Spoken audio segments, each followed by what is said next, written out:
Okay, let's dive right into this explainer. And we're gonna start by dropping straight into a really visceral, cinematic moment. Picture this, a freezing, rain-lashed night in Delhi. It's 3 a.m. A massive storm has just passed through, and the air is that kind of bone-rattling cold, you know?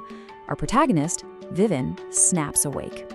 Exhausted, his hand just reaches out on pure autopilot to his nightstand, hunting for a cigarette, only to find the pack is completely empty. So now he's got a choice, right? Stay in his warm, comfortable bed, or literally walk out into the freezing night just to satisfy this automated urge. And he chooses the cigarette. But as he's shivering on that walk to the 24-hour shop, a thought just hits him like a ton of bricks.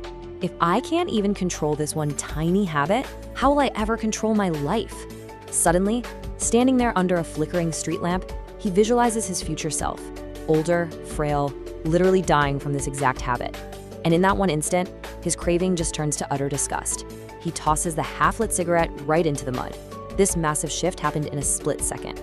But to actually understand how, we kind of have to look at his life before this night.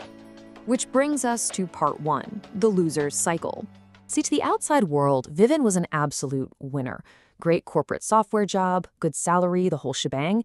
But inside, he felt like he was trapped in this endless loop.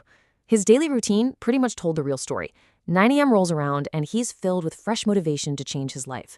But by 7 p.m., that evening exhaustion completely takes over, and he's just doom-scrolling social media or binging Netflix. And by the time the weekend hits, he is just drowning in guilt.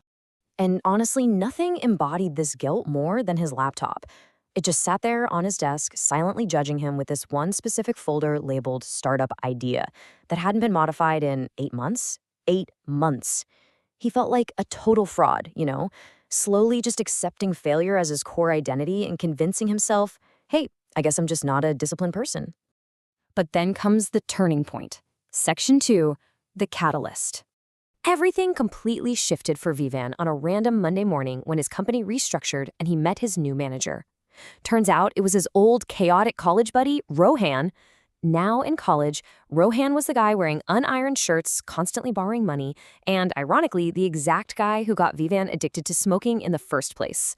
But now, he's standing there in a razor-sharp suit projecting this incredibly calm, commanding authority. When Vivan offered him a smoke later that day, Rohan just declined. He told him he actually quit smoking in a single day. No way, right? So how did he do it? Over tea at a roadside stall, Rohan shared his secret. Section 3, the earthquake philosophy. Rohan introduced Vivan to this fascinating concept from psychologist William Miller called quantum change. Miller spent years studying how people manage to break deep, stubborn addictions. And he found that, yeah, while therapy and willpower absolutely have their place, sometimes a negative pattern is just shattered in what feels like an instant. It's this profound, sudden shift in perspective where you realize you simply cannot bear the weight of your old life for 1 second longer. The pain of staying the same finally outgrows the fear of change. Rohan called this the earthquake philosophy. Because think about it, an earthquake looks incredibly sudden on the surface, right? But it's actually the result of immense internal pressure building up underground for years, just like tectonic plates moving silently beneath us. Every single failed New Year's resolution, every moment of weekend guilt, every wasted evening, it all builds pressure. And when that pressure gets high enough, the ground finally cracks. The habit gets dropped in a day, sure, but the preparation for that moment took years. And that leads to Rohan's diagnosis of Vivan's actual problem. Section 4, the cage of the familiar. As they were sitting there with the city traffic roaring by, Rohan looked right at him and just totally shattered his excuses. He said, "You weren't lazy, Vivan. You're just addicted to the familiar." Ouch. Right? We always label ourselves as lazy when we procrastinate, but in reality, it's often just our brain protecting us from what it perceives as danger. Vivan's brain was absolutely terrified of the unknown. Think about it. Planning, keeping a safe corporate job, making excuses, that is all known territory. It's safe. It's a comfortable cage. But execution, risking his savings, facing potential failure and judgment, that is the terrifying unknown. All those voices in his head, his parents' need for security, his friends' fear of taking risks, they had literally become the bars of his cage. Stepping outside meant facing the wild, and his brain was hitting the panic button. So how do you break the cage? Well, Section 5, The anti-vision exercise. Rohan asked Vivan to close his eyes right there at the tea stall, tune out the traffic, and imagine his life 15 years in the future if absolutely nothing changed. And Vivan saw this visceral, painful image of his 43-year-old self. He was permanently trapped in the rat race, he had way more debt, he was sitting at the exact same desk, and yep, that same startup folder was still unopened. But you know what the most painful part was? He pictured a 26-year-old colleague coming to him with a brilliant, risky idea, and the older Vivan telling the kid to just play it safe, literally passing his own fears onto the next generation. Just brutal. This is what we call an anti-vision, and it is a remarkably powerful tool. We are always taught to use positive visualization, right? Picture the beach house, the successful business, the perfect life. But honestly, sometimes those abstract positive goals just aren't enough to make us actually move.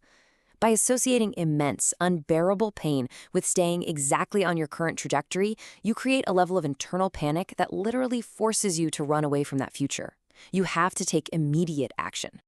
So, how do we apply this? Section 6, the 5-step formula. Rohan grabbed a napkin and mapped out a blueprint to rewire this behavior.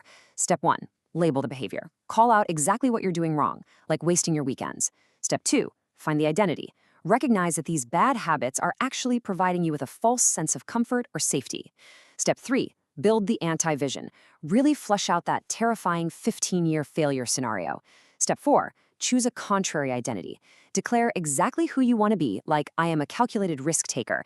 And finally, step 5, find the crack, meaning take just one tiny action today. You really don't need a massive storm to change your life. As Rohan beautifully put it, old identity breaks with one crack. You just need to find that first tiny fracture in your cage. See, your brain needs hard evidence. You can't just stand in front of a mirror and tell yourself you're a hard worker. You have to actually cast a vote for that new identity by doing one small, tangible thing differently. Which brings us to the finale. Section 7, the first crack.